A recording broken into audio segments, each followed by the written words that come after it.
দেখুন স্যার, স্টকের আপসাইড না ডাউনসাইড যাবে সেই যাত্রাটা কিন্তু নির্ধারণ করে কিন্তু স্টকের রেজাল্ট, তার আর্নিংয়ের পারফরমেন্সের উপর, তাই না? তাই স্টক মার্কেটে একটা বহুল প্রচলিত কথা আছে যে price is the slave of earning, অর্থাৎ স্টকের দাম হলো তার রেজাল্ট, দ্য পারফরমেন্সের দাস। অর্থাৎ যদি ভালো করে বলি যে স্টকের দাম আগামী দিনে বাড়বে না কমবে সেটা অনেকটাই নির্ভর করে স্টকের পারফরমেন্সের উপর, এবং আর যে বাকিটা নির্ভর করে কিন্তু মার্কেট সেন্টিমেন্ট, নিউজ এইসবের উপর।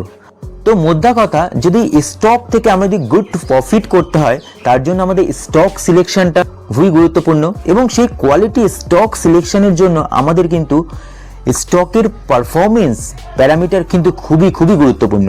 এবং এই ভিডিওতে আমি লেটেস্ট কোয়ার্টার যেটা মার্চে যে গুড আর্নিং প্রকাশ করেছে এমন একটা স্টক নিয়ে আলোচনা করব।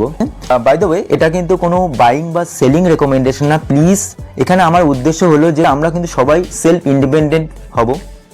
স্টকটি রিসেন্টলি তার গুড কোয়ার্টার 4 রেজাল্ট আর্নিং প্রকাশ করেছে, এবং হবেই না কেন, কারণ স্টক অ্যাকচুয়ালি কিন্তু অ্যালকোহলিক ইন্ডাস্ট্রির মধ্যে বিলং করছে। আর ভারতে যেভাবে অ্যালকোহলিক কনজাম্পশন বাড়ছে, অবশ্যই বলা বাহুল্য যে এই কোম্পানি কিন্তু গুড গ্রোথ কিন্তু কন্টিনিউয়াসলি প্রকাশ করছে।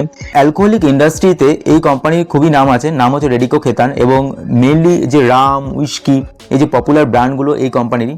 যদি কোম্পানির সেলস দেখো, যে কোম্পানি 1504 crore লেটেস্ট কোয়ার্টারে, এবং যদি আমরা প্রিভিয়াস মার্চ কোয়ার্টারে দেখি যেটা ছিল 1300 crore, তো অলমোস্ট 200 crore জাম্প মাত্র 3 মাসে, বুঝতেই পারছো।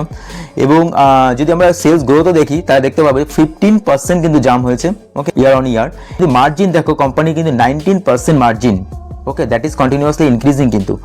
এবং 179 crore কোম্পানির আলটিমেটলি নেট প্রফিট, এবং যেটা কিন্তু মার্চ কোয়ার্টারে ছিল মাত্র 92 crore, ওকে, সেখান থেকে জাম্প হয়েছে 179 crore।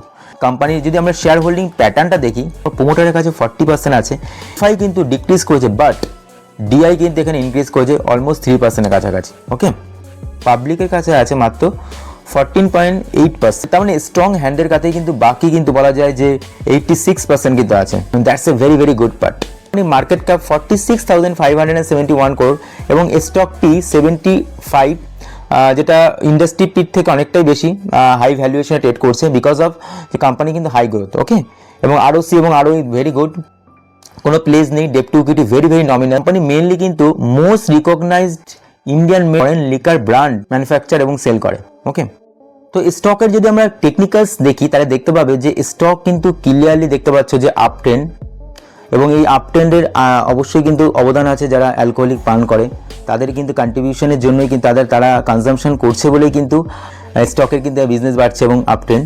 তো যাই হোক, জোকসে পার্ট, এবং স্টক কিন্তু অলমোস্ট ব্রেকআউট জোনে আছে, যে মাল্টিপল রেজিস্ট্যান্স 1 বার 2 বার 3 বার 4 বার, এবং বলা যায় যে 5 বারে কিন্তু মাল্টিপল রেজিস্ট্যান্স থেকে ব্রেকআউটের সম্মুখে। যদি দেখো যে ক্লিয়ারলি যে স্টকের যে বাইং এবং উইথ ভলিউম, ওকে, সেই ভলিউম থেকেই ক্লিয়ারলি ভিজিবল যে এখান থেকে কিন্তু ব্রেকআউটের অবশ্যম্ভাবী। বাট প্লিজ এটা কিন্তু রেকমেন্ডেশন হিসেবে নিও না, এটা কিন্তু জাস্ট আমার অবজারভেশন এবং যে ফান্ডামেন্টাল এবং টেকনিক্যালস যেটা দেখাচ্ছে সেটাই বলছি। আর প্লিজ চ্যানেলটাকে তোমরা সাবস্ক্রাইব করো যদি তোমাদের ভালো লাগে। তোমাদের একটা সাপোর্ট যেটা আমাকে আরও ইন্সপিরেশন দেয় যে আগামী দিন আরও ভালো কন্টেন্ট ক্রিয়েট করার জন্য। আর কমেন্ট সেকশনে তোমাদের যদি কোনো কোয়ারিজ থাকে প্লিজ কমেন্ট ডাউন, ওকে। এবং সেই সঙ্গে যদি মুভিং এভারেজের রেসপেক্টেও যদি দেখো যে রেড কালার যেটা 200 মুভিং এভারেজ, যেটা ব্লু কালার 50 মুভিং এভারেজ, এবং এটা হচ্ছে 20 মুভিং এভারেজ, যেটা ব্ল্যাক এটা হচ্ছে 10 মুভিং এভারেজ। তো শর্ট, মিড এবং লং টার্ম প্রত্যেকেরই কিন্তু উপরে রয়েছে প্রাইস, এবং যেটা কিন্তু ক্লিয়ারলি সিগনিফাই করছে স্টক কিন্তু স্ট্রং আপ ট্রেন্ড। এবং এখান থেকে কিন্তু যদি টেকনিক্যাল টার্গেট যদি বলা যায় যে এই যে দেখতে পাচ্ছ যে ডেপ অ্যাজ পার দ্য টেকনিক্যালস, এটাই কিন্তু রেজিস্ট্যান্স জোন থেকে কিন্তু প্লট করতে হয়, এবং যতটা হবে স্টকের কিন্তু ততটাই কিন্তু target. So thank you so much for watching this video. Keep learning and keep growing. By.